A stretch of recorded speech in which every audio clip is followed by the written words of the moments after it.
अस्सलामुअलैकुम दोस्तों और साथियों, उम्मीद है आप लोग खैरियत से होंगे। आज है 5 मई 2021 और बुध का दिन है। आज गुज़िश्ता 24 घंटे में जो पाकिस्तान में कोरोना के नए केसेस आए हैं उनकी तादाद है 4113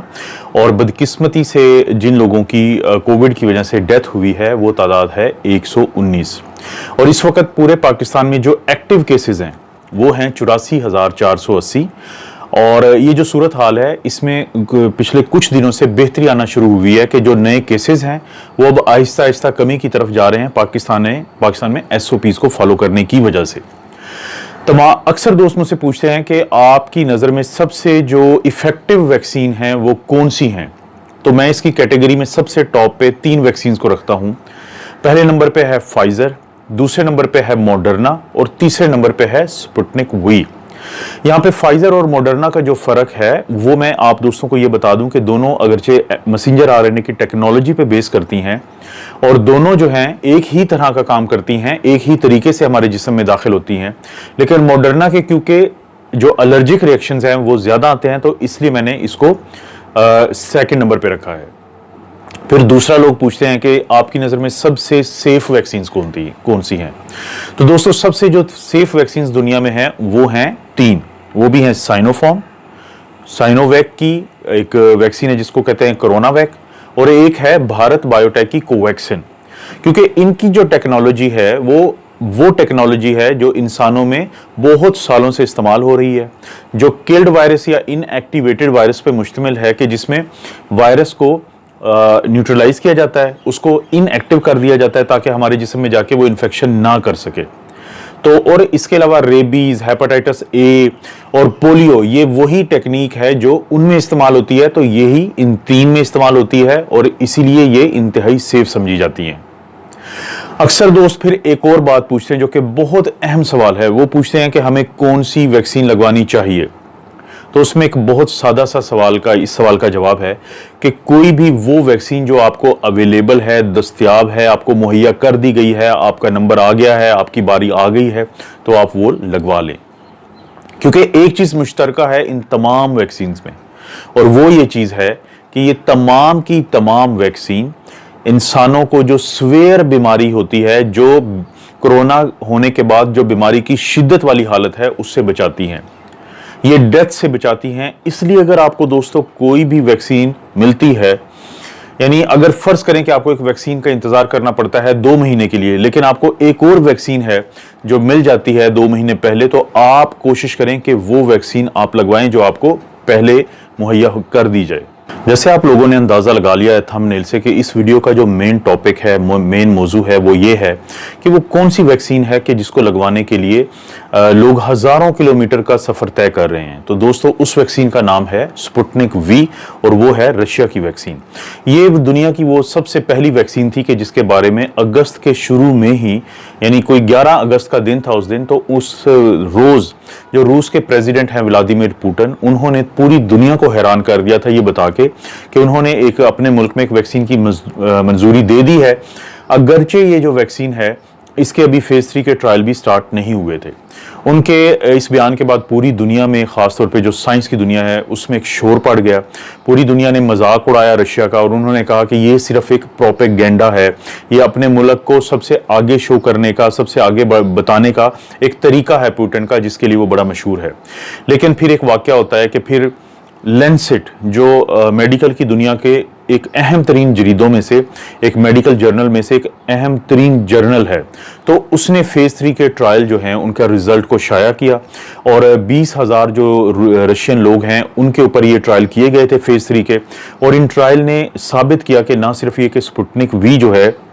वो एक महफूज वैक्सीन है, बल्कि उसकी जो एफिकेसी है और उसका कारामद होना है वो है 91.6%। ये दुनिया के लिए इंतहाई हैरानकुन बात थी, क्योंकि दोस्तों इससे पहले जो मैसेंजर आरएनए की टेक्नोलॉजी है कि जिसकी इफेक्टिवनेस या कारामद होना जो है वो 95% है, सोचा ये जा रहा था कि जितनी भी वो वैक्सीन जो मैसेंजर आरएनए की टेक्नोलॉजी के ऊपर नहीं बनी हुई हैं तो उनका जो इफेक्टिवनेस है वो 70 और 50% के दरमियान ही होगा। लेकिन यहाँ पे एक बहुत बड़ा फर्क उस वजह से डला कि जो स्पुतनिक वी है इसके अंदर जो अडीनो वायरस यानी वो वायरस जो हम इंसानों के अंदर जुकाम करता है, फ्लू करता है, उसकी दो मुख्तलिफ किस्में इस्तेमाल की गई जो इससे पहले इस्तेमाल नहीं की गई थी। ये जो वैक्सीन है दोस्तों, इसके ऊपर बहुत ज़्यादा एक्सपीरियंस या तजर्बा काम आया रूसियों का, जब उन्होंने एक तो इबोला की जो इन्फेक्शन हुई थी वेस्ट अफ्रीका में, उसके ऊपर काम किया था, और इसके अलावा 2017 और 2018 में जो मर्स की इन्फेक्शन आई थी दुनिया के मुख्तलिफ हिस्सों में, तो वहाँ पे भी जो गैमालाया इंस्टीट्यूट है जिसने कि ये स्पुतनिक वी बनाई है, तो उसने बहुत ज़्यादा अपनी वैक्सीन पे तजर्बे किए थे। तो उन सब को सामने रखते हुए जो स्पुतनिक वी को बनाने वाली कंपनी है, उन्होंने जो अडीनो वायरस की दो मुख्तलिफ किस्में 2 डोजेस के दरमियान इस्तेमाल की, और इनके दरमियान जो गैप रखा वो रखा 21 दिन का। पहली दफ़ा उन्होंने इस्तेमाल किया अडीनो वायरस 26। दोस्तों ये वही अडीनो वायरस है जो इस्तेमाल होता है जॉनसन एंड जॉनसन में। दूसरी दफ़ा इन्होंने इस्तेमाल किया अडीनो वायरस 5 दूसरी डोज के लिए। ये दोस्तों वही अडीनो वायरस है जो इस्तेमाल होता है कैनसाइनो, जो पाकिस्तान में भी इस्तेमाल हो रही है वैक्सीन, उसके अंदर। लेकिन यहाँ पे रूसियों ने इन दोनों को कंबाइन किया, जिसकी वजह से एक बहुत बड़ा फायदा मिला। वो फायदा ये मिला कि जो हमारा इम्यून सिस्टम है वो ना सिर्फ ये कि जो अडीनो वायरस लेके आता है स्पाइक प्रोटीन का जेनेटिक मटेरियल, और उसके नतीजे में जब स्पाइक प्रोटीन बनती है तो उसके खिलाफ एंटीबॉडीज बनाता है, बल्कि वो वेक्टर या डाकिया या मैसेंजर जो इसको लेके आता है, जिसको हम अडीनो वायरस कह रहे हैं, तो उसके खिलाफ भी एंटीबॉडीज बनाता है। तो सोचा ये जाता है कि जब एक अडीनो वायरस दूसरी दफा भी आएगा तो शायद वो इतना काम ना कर पाए। तो इसी चीज को देखते हुए रूसियों ने दूसरी दफा अडीनो वायरस 5 इस्तेमाल किया, जिसका उनको बहुत ज्यादा फायदा हुआ है। और दूसरा स्पुतनिक वी वही वैक्सीन है जो पुतिन ने अवाइल के दिनों में, शुरू के दिनों में अपनी 2 बेटियों में से एक बेटी को लगवाई थी। इस वक्त 60 से ज्यादा जो दुनिया के ममालिक हैं वहां पे इस वैक्सीन की मंजूरी है, और 40 से ज्यादा ममालिक में ये इस्तेमाल भी हो रही है। लेकिन बड़ा मसला बना है यूरोप के अंदर, क्योंकि यूरोप में जो उनकी यूरोपियन मेडिसिन एजेंसी है उसने अभी तक इसकी इस्तेमाल की मंजूरी नहीं दी। लेकिन क्योंकि वहां पे जो मैसेंजर आरएनए की वैक्सीन हैं जो कि मॉडर्ना और फाइजर की है, उसकी अवेलेबिलिटी ज्यादा नहीं है, तो यूरोप के 2 ममालिक और खास तौर पे जो हंगरी है, उसने यूरोपीय यूनियन की तमाम सिफारिशात को रद्द करते हुए अपने मुल्क में स्पुतनिक वी के इस्तेमाल की इजाजत दी हुई है, और वहां पे ये इस्तेमाल भी होती है। अगरचे जर्मनी भी अपनी दिलचस्पी शो कर चुका था कि वो इस वैक्सीन को इस्तेमाल करना चाहता था, लेकिन अभी तक क्योंकि ईएमए या यूरोपियन मेडिसिन एजेंसी ने इसकी इजाज़त नहीं दी हुई, तो वहाँ के लोगों ने इसका एक हल निकाला है। 50 के करीब लोगों का एक ग्रुप जो है वो पिछले दिनों उसने फ्लाई किया रशिया में, रशिया का जो कैपिटल सिटी है मॉस्को में, और वहाँ पे ये 50 का जो ग्रुप पहुंचा है तो इनका बड़ा इस्तकबाल हुआ, क्योंकि इनके मॉस्को में विजिट का जो मकसद था।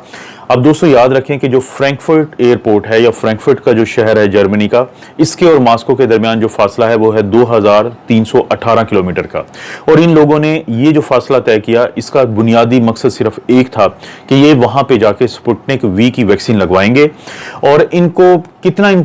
का खर्चा हुआ है, इनको तकरीबन 35 लाख रुपए खर्च करने पड़े हैं, जिसमें रिटर्न टिकट शामिल है, वहां पे स्टे शामिल है। और उस वैक्सीन लगने के बाद जब इनको अंदाज़ा हुआ जर्मनी के शहरियों को कि अब वो महफूज हैं, तो उसके बाद इन्होंने मॉस्को का जो अपना ट्रिप है उसको बहुत ज़्यादा इंजॉय भी किया। आप जहन में रखें कि जो स्पुतनिक वी की वैक्सीन है, पाकिस्तान में इसकी इमरजेंसी यूज ऑथराइजेशन मिली हुई है। पिछले दिनों जो कुछ प्राइवेट कंपनीज हैं उन्होंने स्पुतनिक वी को इंपोर्ट किया था, तकरीबन 50,000 के करीब डोजेस। लोगों ने रजिस्ट्रेशन करवाई, उसके बाद लोगों ने ये वैक्सीन लगवाई, उनके अंदर बहुत अच्छा रिजल्ट भी आया, इसकी एंटीबॉडीज बहुत स्ट्रॉन्ग बनी। लेकिन उसके बाद पाकिस्तान में इसकी जो इंपोर्ट होना है वो अभी रुका हुआ है, जिसकी 2 बुनियादी वजूहात हैं। एक तो हुकूमत और इन प्राइवेट कंपनीज के दरमियान अभी कुछ सेटलमेंट नहीं हुई प्राइस के लिहाज से, क्योंकि पाकिस्तान में सिर्फ 12,500 में ये 2 डोजेज लग रही हैं, जबकि यूरोप के लोग मास को जाके 35 लाख में ये डोजेज 2 लगवा रहे हैं। और उसके बाद दूसरी वजह ये थी कि जैसे ही लैंसेट ने अपनी स्टडी शाया की थी, तो स्पुतनिक वी जो है वो दुनिया में इसकी डिमांड अब बहुत ज़्यादा है, जिसकी वजह से इसकी प्रोडक्शन बहुत कम है। पिछले दिनों इंडिया ने भी पाकिस्तान को फॉलो करते हुए अपने मुल्क में प्राइवेट कंपनी को इजाज़त दी है कि ना सिर्फ ये कि वो इसको इंपोर्ट करें, बल्कि उनके अपने मुल्क में भी इसकी प्रोडक्शन की इजाज़त मिल चुकी है। और रशिया और इंडिया के दरमियान ये मुआहदा हो चुका है कि बहुत जल्द जो रशिया की ये वैक्सीन है, ये इंडिया में भी इसकी प्रोडक्शन होगी, बिल्कुल ऐसे ही जैसे एस्ट्राजेनेका की वैक्सीन कोविशील्ड के नाम से serum institute of India Pune जो है महाराष्ट्र का जो स्टेट का शहर है वहां पे बनाता है। अभी पिछले दिनों तकरीबन 1.5 लाख यानी 150,000 जो डोजेज हैं वो हैदराबाद जो इंडिया का शहर है वहाँ पे इंपोर्ट होके स्पुतनिक वी आया है रशिया से, और अब वहाँ के लोगों में इसका इस्तेमाल शुरू हो जाएगा। दोस्तों, ये वो वैक्सीन है जिसके लिए लोग हज़ारों किलोमीटर का सफ़र तय करके और वहाँ पे जाके लगवा रहे हैं। लेकिन मेरी आप लोगों से एक दो गुजारिशात हैं कि जो भी आपको वैक्सीन मिलती है तो आप प्लीज़ वो लगवाएं, क्योंकि हर वैक्सीन ना सिर्फ ये कि वेरिएंट्स के खिलाफ भी काम करती है बल्कि वो आपको बीमारी की शिद्दत से बचाती है। और दूसरा, जब भी आप वैक्सीन लगवाने जाएं तो वहाँ पे मौजूद जो लोग होते हैं, वहाँ पे जो रश होता है, तो आपने कोशिश करनी है कि वहाँ पे इन्फेक्शन को कैरी करने से या कैच करने से आपने बचना है। दोस्तों, ये थी आपकी अपडेट। अगर आप इसी तरह की रेगुलर अपडेट मज़ीद चाहते हैं तो आप इस चैनल के अलावा ये जो मेरा मेन चैनल है आप उसको भी विजिट कर सकते हैं और वहाँ पे भी वीडियोस को देख सकते हैं फिलहाल कोरोना के बारे में। दोस्तों, आप अपना और अपनी फैमिली का ख्याल रखें। अल्लाह ताला आपको और आपकी फैमिली को हर किस्म की बुराई, बीमारी और आजमाइश से महफूज रखे।